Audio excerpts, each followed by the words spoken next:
Teresa avait 58 ans. Elle avait élevé ses 2 enfants presque seule après le décès de son mari, emporté par un cancer alors qu'ils étaient encore très jeunes. Son fils Gabriel avait 32 ans et sa fille Andrea 29. Gabriel n'avait que 12 ans et Andrea 9 lorsque c'est arrivé. Teresa a tout fait pour leur offrir un foyer stable. Elle a essayé de leur transmettre les mêmes valeurs qu'elle avait partagées avec son défunt mari, l'honnêteté, la loyauté et faire ce qui est juste, même quand c'était difficile. Il y a environ 8 ans, elle a rencontré Henri par le biais d'un groupe communautaire. Il était gentil, patient et respectait le fait que ses enfants passeraient toujours en premier. Ils se sont mariés lorsque Gabriel et Andrea avaient une vingtaine d'années.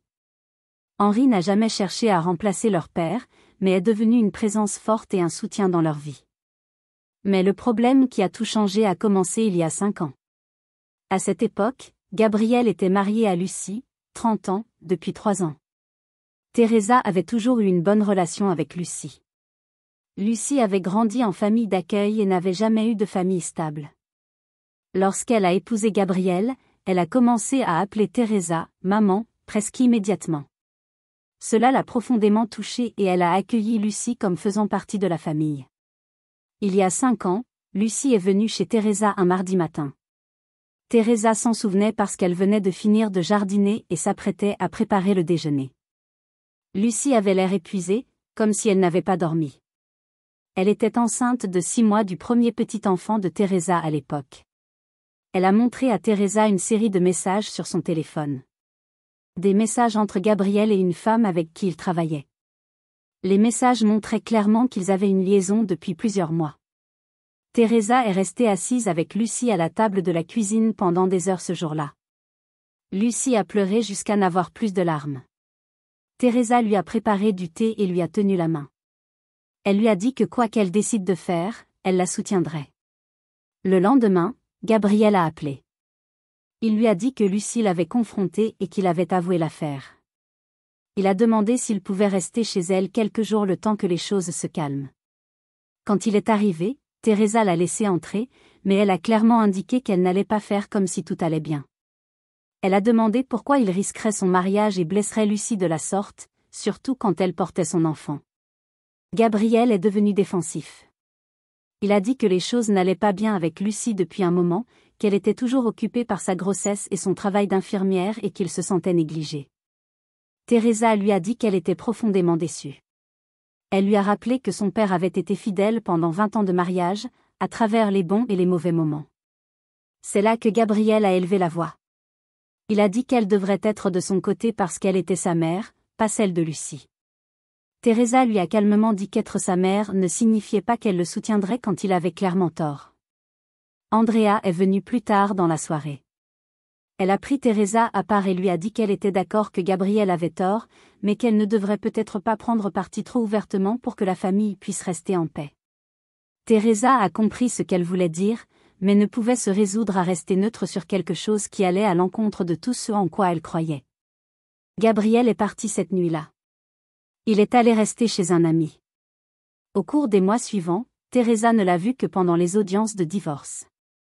Lucie a demandé le divorce presque immédiatement.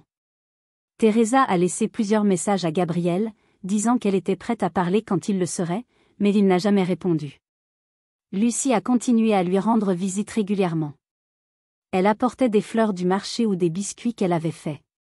Elle appelait toujours Teresa « maman » et la tenait au courant de sa grossesse. Après la naissance de la petite Anita, Lucie l'amenait lui rendre visite au moins une fois par semaine. Teresa adorait ces visites. Lucie n'a jamais essayé de la tenir éloignée de sa petite fille, même si les choses avec Gabriel sont restées froides. 2 ans après le divorce, Teresa a reçu un appel de sa vieille amie Anne. Son fils, Peter, 33 ans, venait de rentrer en ville après des années passées à travailler à l'étranger, et Anne a suggéré à Teresa de présenter Peter à Lucie. Elle avait déjà rencontré Lucie lors de réunions de famille et l'avait toujours appréciée. Teresa était incertaine au début, mais Anne a insisté, Peter était un homme bon et prêt à se caser. Alors elle les a invités tous les deux, Lucie et Peter, à dîner chez elle. Andrea et son petit ami sont également venus, pour que cela ne ressemble pas à un arrangement. Peter et Lucy ont fini par parler longtemps après que tout le monde se soit déplacé au salon. Ils ont échangé leurs numéros ce soir-là. Le lendemain, Lucy a envoyé un message à Teresa pour la remercier de la présentation. Peter et Lucy sont sortis ensemble pendant environ 1 an avant de se fiancer. Peter était merveilleux avec Anita, qui avait alors 3 ans. Il l'emmenait au parc, lui lisait des histoires et ne se fâchait jamais quand elle voulait son attention. Quand Peter a demandé Lucy en mariage, Anita était là aussi, et il lui a offert un petit collier en forme de cœur tout en donnant la bague à Lucy. Lucy est venue chez Teresa quelques semaines après les fiançailles. Elle a demandé si Teresa voulait la conduire à l'hôtel le jour du mariage. Elle a expliqué qu'à son mariage avec Gabriel, elle avait marché seule parce qu'elle n'avait pas de famille. Maintenant, elle voulait Teresa à ses côtés. Teresa a accepté immédiatement. Elle s'est sentie honorée que Lucy veuille qu'elle ait ce rôle à son mariage. Quelques jours plus tard, Gabriel l'a appelée. C'était la première fois qu'ils se parlaient directement depuis près de 3 ans. Il envoyait parfois des cartes d'anniversaire et de Noël pour Anita chez Teresa, mais à part ça, il avait gardé ses distances. Au téléphone, il était furieux. Il a dit qu'Andrea lui avait dit que Teresa prévoyait de conduire Lucy à l'hôtel à son mariage. Il lui a dit qu'elle le trahissait en restant proche de Lucy après le divorce. Il a dit que c'était déjà assez grave qu'elle passe encore du temps avec Lucy et Anita, mais participer au mariage avec un autre homme, c'était franchir une ligne. Teresa est restée calme pendant l'appel et a expliqué que Lucy faisait partie de sa vie depuis de nombreuses années et que cela n'allait pas changer juste parce qu'ils n'étaient plus mariés. Elle lui a rappelé que ses propres actions avaient causé le divorce et qu'il ne pouvait pas s'attendre à ce qu'elle coupe Lucy et Anita de sa vie. Gabriel lui a dit que si elle allait au mariage, il ne lui parlerait plus jamais. Puis il a raccroché. Teresa a parlé de la situation à Henri cette nuit-là. Il a dit qu'il comprenait pourquoi elle voulait soutenir Lucy, mais a également suggéré que Gabriel avait peut-être raison de dire que le fait qu'elle accompagne Lucy à l'hôtel était excessif. Andrea avait une opinion similaire lorsqu'elle a été mise au courant. Elle pensait qu'il était acceptable que Teresa maintienne une relation avec Lucy et Anita, mais se demandait si le fait de participer au mariage n'allait pas trop loin. Malgré leurs préoccupations, Teresa a décidé d'accompagner Lucy à l'hôtel. Le mariage était magnifique et Lucy était radieuse. Anita était la demoiselle d'honneur et courait sans cesse entre Lucy et Teresa avant la cérémonie. La famille de Peter a chaleureusement accueilli Teresa, puis l'a serrée dans ses bras et l'a remerciée d'avoir fait entrer Lucy dans leur vie. Gabriel a appelé le lendemain du mariage. Il a utilisé des mots que Teresa n'avait jamais entendus de lui auparavant. Il l'a insultée et a dit qu'elle avait choisi Lucy plutôt que son propre fils. Il a également évoqué le fait qu'elle n'avait pas assisté à son deuxième mariage avec la femme avec qui il avait eu l'aventure, Bonita, 29 ans. Teresa n'était pas allée parce que Gabriel ne l'avait invitée qu'une semaine avant la cérémonie et l'invitation avait l'air d'une pensée après coup. De plus, elle avait rencontré Bonita une fois avant le mariage et la femme avait fait plusieurs commentaires impolis sur Lucy, disant que Gabriel avait fait un « upgrade ». Henri était présent pendant cet appel téléphonique et a tout entendu ce que Gabriel a dit. Après, il a dit à Teresa que, bien qu'il soutienne sa relation avec Lucy et Anita, Gabriel avait peut-être raison de dire qu'elle traitait Lucy plus comme une fille qu'elle ne traitait Bonita.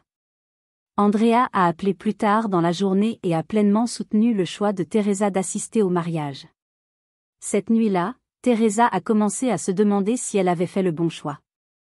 Lucy était devenue comme une fille pour elle au fil des ans et Anita était sa petite fille, mais Gabriel était son fils, sa propre chair et son propre sang. Avait-elle été injuste? Pour être très clair, si Lucy avait été celle qui avait trompé Gabriel, surtout pendant sa grossesse, Teresa aurait soutenu son fils complètement. Mais ce n'est pas ce qui s'est passé. Gabriel l'avait coupée parce qu'elle refusait d'arrêter de voir Lucy après qu'il l'eut trahie. Il ne l'a contactée que lorsqu'il a voulu annoncer son mariage avec Bonita. Teresa a accepté, à contre-cœur, de rencontrer Gabriel et Bonita pour le dîner environ 6 mois après leur mariage. Elle espérait que Bonita montrerait peut-être un certain regret d'avoir contribué à briser le premier mariage de Gabriel, ou du moins montrerait de bonnes qualités qui l'aideraient à comprendre ce que Gabriel voyait en elle. Au lieu de cela, Bonita a passé la majeure partie du dîner à parler de son travail et de ses projets de redécorer leur maison. Elle a également dit clairement qu'elle ne voulait pas d'enfants de sitôt. Cela semblait insensible, surtout compte tenu de la situation avec Anita. À un moment donné, Bonita a dit qu'elle avait rendu service à Gabriel en l'aidant à quitter son mariage avec Lucy avant que ça n'empire. Elle a dit que Gabriel n'était pas prêt à être père quand Anita est née et que Teresa devrait lui être reconnaissante de l'avoir sauvée d'une vie qu'il ne voulait pas. C'en était trop pour Teresa. Elle a dit à Gabriel qu'elle ne pouvait pas soutenir sa relation avec Bonita et qu'elle n'assisterait plus à aucun événement. Il avait fait ses choix, et elle aussi. Elle a choisi de ne pas faire partie de ce qu'elle considérait comme une série de mauvaises décisions. Après ce dîner, Gabriel et Teresa se parlaient à peine. Il rendait visite à Anita occasionnellement, mais d'après ce que Lucy lui disait, les visites étaient rares et très courtes. Lucy ne l'a jamais empêché de voir Anita, mais elle n'a pas non plus fait d'efforts particuliers pour soutenir leur relation. Le défunt mari de Teresa avait valorisé l'honnêteté et l'intégrité avant tout. Il aurait été profondément déçu par le comportement de Gabriel. Henri comprenait la position de Teresa. Bien qu'il ait d'abord suggéré que Gabriel pourrait avoir raison à propos du mariage, il avait toujours soutenu sa relation avec Lucy et Anita. Parfois, Teresa se demandait où elle avait commis une erreur avec Gabriel. Elle avait essayé de l'élever avec les mêmes valeurs qu'elle et son père avaient partagées. Elle l'avait encouragé à prendre ses responsabilités et à traiter les gens avec respect. Quand elle s'était remariée, elle s'était assurée que Henri se sente comme faisant partie de leur famille tout en honorant la mémoire de son défunt mari. Elle n'avait jamais gâté Gabriel enfant ni laissé les mauvais comportements impunis. Pourtant, d'une manière ou d'une autre, il était devenu un homme qui avait trompé sa femme enceinte et s'attendait ensuite à ce que tout le monde le soutienne. Elle se demandait souvent, avait-elle eu tort d'aller au mariage de Lucy ? Gabriel lui avait envoyé un email la semaine précédente, lui demandant s'il pouvait parler. Elle a accepté, mais a fixé des règles claires. Elle lui a dit qu'elle n'accepterait pas les cris ou les insultes comme la dernière fois. Elle s'attendait à ce qu'il reste calme et la laisse parler. Il a accepté. Gabriel est venu chez elle cet après-midi-là. Henri était au travail et Andrea était dans sa chambre. Elle était restée avec eux pendant qu'elle économisait de l'argent pour une maison avec son fiancé. Quand Gabriel est arrivé, il avait l'air fatigué. Ses cheveux étaient en désordre et ses vêtements froissés. Ils se sont assis dans le salon et ont eu une petite conversation maladroite pendant quelques minutes. Teresa a posé des questions sur Bonita. Gabriel a juste hoché la tête et a dit qu'elle allait bien. Après un moment, ses yeux se sont remplis de larmes, pas de pleurs bruyants, mais une tristesse silencieuse qui, d'une manière ou d'une autre, semblait pire. Teresa s'est rapprochée de lui sur le canapé et lui a dit qu'il pouvait lui parler. Gabriel s'est excusé de la façon dont il avait réagi quand elle était allée au mariage de Lucy. Il a dit qu'il comprendrait si elle avait honte de lui. Puis il a admis que son mariage avec Bonita ne se passait pas bien. Il a dit que Bonita n'était pas celle qu'il pensait. Maintenant, il pouvait voir tout ce que Lucy avait fait pour lui. Selon Gabriel, Lucy maintenait leur foyer, travaillait comme infirmière et trouvait toujours du temps pour leur relation. Il a admis qu'il l'avait maltraitée et ne l'avait jamais appréciée. Maintenant, lui et Bonita se disputaient tout le temps. Il a dit qu'il savait qu'il avait commis une terrible erreur. Ce qui blessait le plus Gabriel, c'était ce qui s'était passé avec Anita. Il a dit que lors de sa dernière visite, elle n'arrêtait pas d'appeler Peter « papa ». Quand il lui a dit de l'appeler « papa » à la place, elle a crié et fait une crise de colère. Elle a crié qu'il n'était pas son papa. Gabriel s'est effondré complètement en racontant cela. Teresa lui a demandé quelque chose qui lui trottait dans la tête, Lucy lui manquerait-elle toujours si Bonita avait fait tout ce que Lucy avait fait pour lui ? Il n'a pas répondu. Cela lui a dit tout ce qu'elle avait besoin de savoir. Elle a suggéré doucement qu'il n'avait peut-être valorisé Lucy que pour ce qu'elle faisait et non pour qui elle était. Teresa a parlé à Gabriel de sa relation avec son père. Elle a expliqué qu'ils ne s'aimaient pas seulement à cause de ce qu'ils faisaient l'un pour l'autre. Ils s'aimaient pour qui ils étaient. Cet amour ne s'est pas estompé quand l'un d'eux avait besoin d'aide ou était vulnérable. Gabriel avait fait le contraire. Il avait quitté Lucy quand elle était enceinte et construisait un avenir pour leur famille. Ces mots ont frappé Gabriel de plein fouet. Il a pleuré ouvertement. Puis il a essayé de blâmer Bonita. Il a dit qu'elle l'avait manipulé. C'est là que Teresa a perdu patience. Elle lui a dit d'arrêter de blâmer les autres pour ses choix. C'était sa décision de tricher, sa décision de quitter Lucie, sa décision d'être absent de la vie d'Anita. Il ne pouvait pas fuir ses choix et continuer à se demander pourquoi personne n'était de son côté. Elle a souligné que s'il insultait toujours Bonita après avoir affirmé qu'elle était meilleure que Lucie, alors il n'avait rien appris. Teresa lui a rappelé qu'il avait toujours eu des choix. Il aurait pu dire non quand Bonita a commencé à le courtiser. Il aurait pu parler à Lucie de tout problème qu'ils avaient. Mais au lieu de cela, il avait construit une histoire dans sa tête où Lucie ne s'en souciait pas. Juste parce qu'elle était concentrée sur ses études et le bébé. Elle lui a dit que ses actions ne lui faisaient pas seulement du mal à elle, elles auraient fait du mal à son père aussi. Et à moins qu'il ne prenne vraiment l'entière responsabilité, il continuerait à souffrir. Gabriel a dit qu'il savait qu'elle était déçue de lui. Il a dit qu'il voulait arranger les choses. Il a admis qu'il se sentait coincé dans son mariage avec Bonita et croyait que c'était le karma qui le punissait pour la façon dont il avait traité Lucie et Anita. Teresa a exposé ce qu'elle croyait que Gabriel devait faire pour devenir un homme meilleur. Premièrement, elle lui a dit qu'il devait s'excuser auprès de Lucie et s'efforcer de construire une relation respectueuse avec elle pour le bien d'Anita. Elle l'a averti qu'Anita voyait déjà Peter comme son père, donc il ne devrait pas s'attendre à ce qu'elle l'appelle papa de sitôt, mais il devait essayer d'être présent dans sa vie. Elle a également suggéré qu'il s'excuse auprès d'Andrea, qui avait été prise au milieu de tout le conflit familial. Quant à son mariage avec Bonita, Teresa lui a conseillé de suivre une thérapie ou d'envisager le divorce s'il était vraiment malheureux. Elle a promis de soutenir toute décision qu'il prendrait, même si elle a clairement indiqué que son soutien ne s'étendait pas à Bonita à moins qu'elle ne s'excuse auprès de Lucie pour son rôle dans la rupture de leur mariage. Enfin, Teresa a dit à Gabriel que malgré sa déception, elle l'aimait toujours. Elle a dit qu'elle essaierait toujours de le guider vers ce qui était juste. Il serait toujours son fils, mais c'était son opportunité de devenir un homme meilleur. Elle croyait aux deuxièmes chances et espérait qu'il en tirerait le meilleur parti. Elle lui a dit qu'elle était fière qu'il ait au moins admis qu'il avait tort. Gabriel est parti après leur conversation. Il l'a serrée dans ses bras avant de partir, quelque chose qu'il n'avait pas fait depuis des années. Teresa ne savait pas ce qui allait se passer ensuite, mais pour la première fois depuis longtemps, elle se sentait pleine d'espoir que leur famille puisse guérir.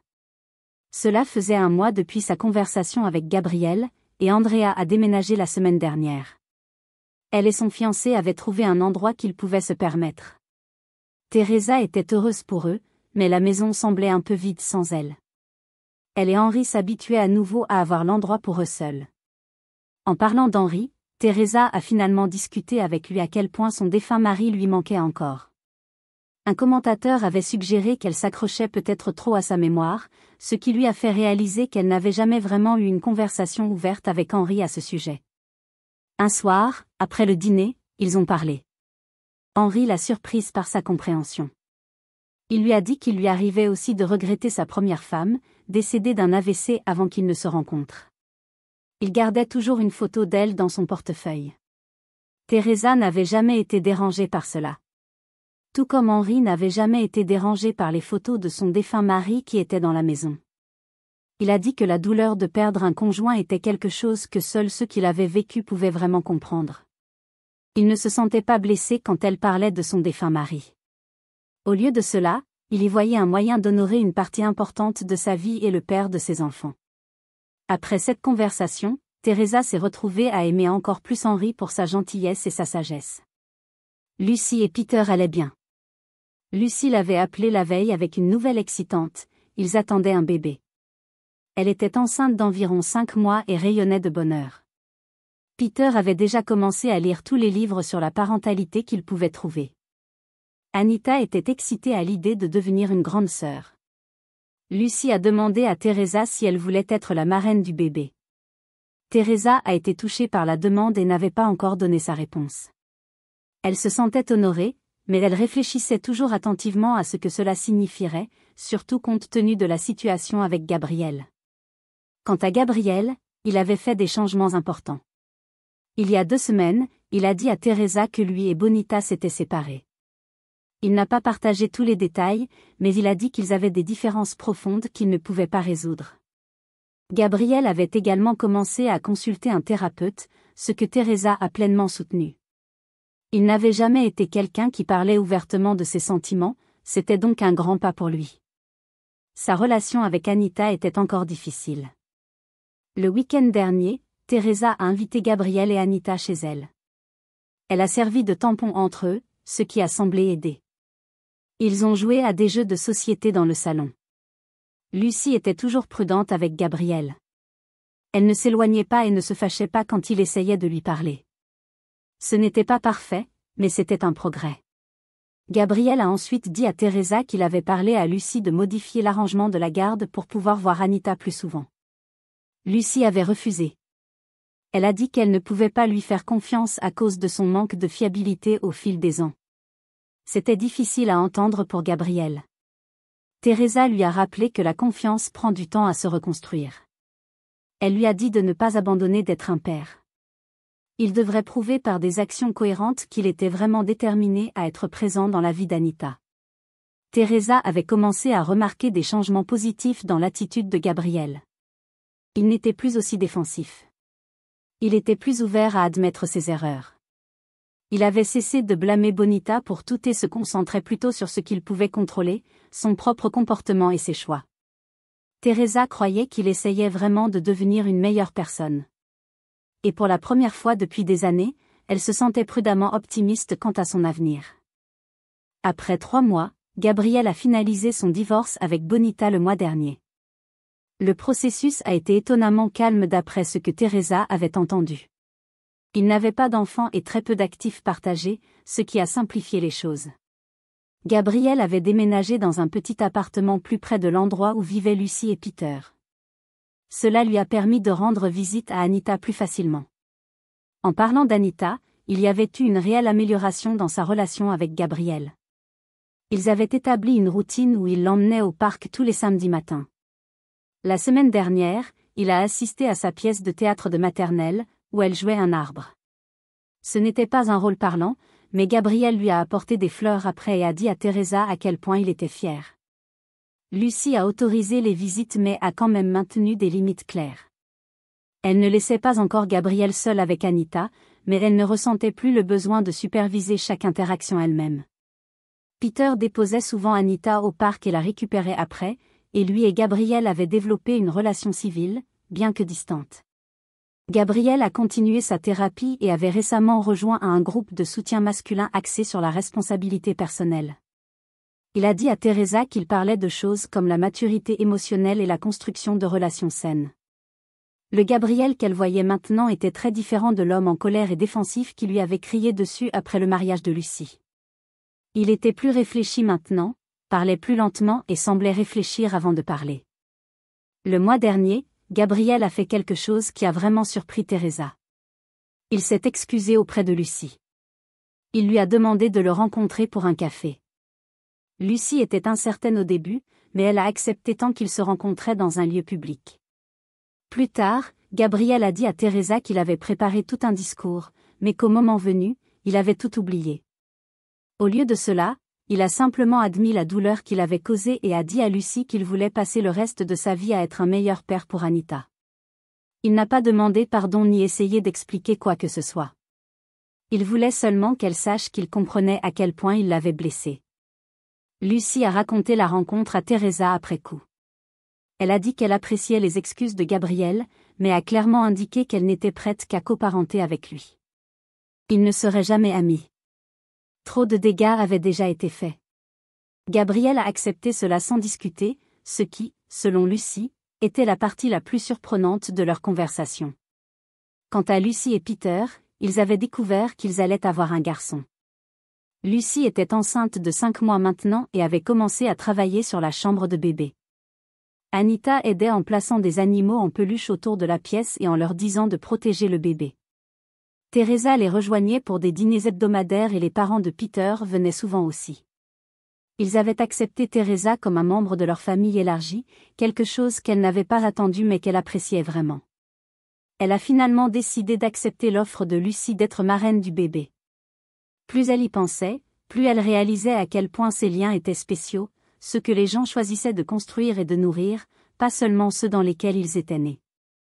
Henri a entièrement soutenu sa décision et l'a même aidé à choisir des cadeaux pour bébé. Andrea planifiait son mariage pour le printemps prochain. Elle a demandé à Teresa si Gabriel pouvait être invité. Teresa lui a dit que c'était entièrement sa décision. Andrea a décidé de l'inclure, mais a clairement indiqué que tout drame entraînerait son départ. Gabriel a promis qu'il se comporterait bien et a même proposé de s'asseoir à une table différente de Lucie et Peter. En repensant aux 5 dernières années, Teresa n'aurait jamais pu imaginer comment les choses allaient tourner. Sa famille avait l'air très différente maintenant de ce qu'elle avait imaginé. Il y avait encore des moments gênants et de vieilles blessures qui n'avaient pas complètement guéri. Gabriel et Lucie ne seraient peut-être jamais plus que des coparents. Anita se sentirait peut-être toujours plus proche de Peter que de Gabriel, mais tout le monde essayait, à sa manière, d'aller de l'avant et de construire quelque chose de mieux à partir de ce qui avait été brisé. Teresa ne doutait plus d'avoir pris la bonne décision en allant au mariage de Lucie ou en poursuivant sa relation avec elle après le divorce. Ses choix, bien que difficiles à l'époque, lui avaient permis de rester partie de la vie de Lucie et Anita pendant des années importantes. Ils ont aussi, peut-être sans le vouloir, créé un espace pour que Gabriel puisse faire face à ses erreurs et commencer à grandir. Si Teresa avait appris quelque chose à travers tout cela, c'est que la famille ne se résumait pas au sang. Il s'agissait de se montrer encore et encore pour les gens qu'on aime. Il s'agissait de défendre ses valeurs, même quand il serait plus facile de se détourner.